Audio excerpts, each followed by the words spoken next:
മുറ്റത്തെത്തിയപ്പോൾ അകത്തുനിന്ന് മാരിവേലിൻ്റെ ഉച്ചത്തിലുള്ള കരച്ചിൽ കേൾക്കാം.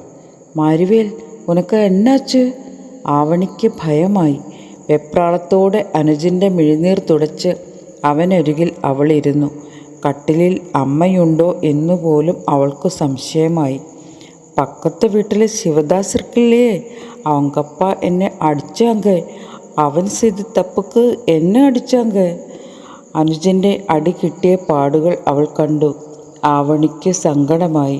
അവൾ പാടുകൾക്കു മീതെ കുരുമുളകിട്ടു കാച്ചിയ എണ്ണ തൂവി പതിയെ തലോടിക്കൊടുത്തു. "സാരമില്ല," ആവണി ആശ്വസിപ്പിച്ചു. "നിനക്ക് വേണ്ടി അക്ക ഒരു കാര്യം ചെയ്യാം." ആവണി അവനെ സമാധാനിപ്പിക്കുകയാണ്.